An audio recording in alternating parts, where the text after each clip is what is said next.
Today I would like to talk about grief. Surprise!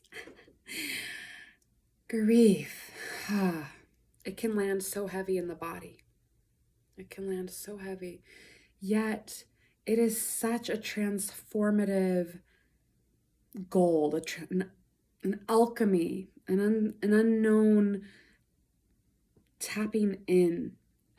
For so many of us, I feel like we've learned to put it aside and not pay it the attention it deserves. Yet I've recently had the opportunity to attend a grief ritual, an all day long grief ritual in the tradition of Sabanfu Somé, who's an amazing African teacher whose mission was to come to the West to remind us how to grieve. She did not want to leave her village, but her elders knew that this was her path. And so I feel very blessed to get to witness the magic of her teachings and to have a community space for grief. We all know what it's like to lose someone or something. It's a collective energy that we have. It's a collective experience that we have. And it's such a powerful one. It has such a capacity to change us in beautiful ways. I call it rehumaning. Rehumaning for me is about remembering the beauty and the fragility of this lifetime, not pretending like I'm going to live forever. It's dying before you die, learning how to love and live well,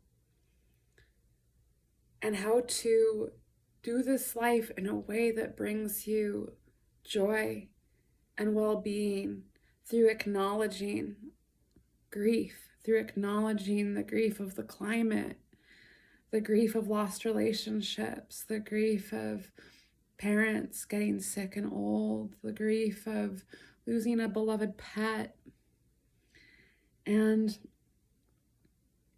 to make space to create that beautiful dynamic relationship with your grief. It's unlike anything else. There are so many beautiful ways to acknowledge grief, and I would love to share some of those with you. For one, there's a book by Martine Prechtel called The Smell of Rain on Dust, and it's about grief and praise. We grieve because we love, and when we tune into our grief, we are able to attain a better understanding of ourselves. What we love, what we care about, who we are as people, how we want to show up. It gives us the opportunity to assess how we are showing up and how we show up with all of it and how we are better for it. We're not suppressing our issues into our tissues. I've been doing body work since 2004, and so many people are held so tightly. I feel so incredibly grateful to have found myofascial release through John Barnes and to be learning about this unwinding process that becomes available through being patient and listening and waiting for the signals of the body and allowing the emotion and the energy to surface and to let it move, to let the grief move through the body, not to get stuck, not to let it harden us further, but to feel it completely, fully. Not that it will be gone from us forever, but we will have that relationship to it. And we can make that relationship whatever we want it to be. We get to make a choice. We have a choice. And so I really encourage you to make a space, whether that's in your living room or in your garden, to create a regular grieving practice. You get a bowl of water and you put some salt in that water. And you set it on your altar, on the earth, wherever feels appropriate for you, not in a bedroom or in the kitchen. That's not good hygiene. But and a candle, having a candle present as well.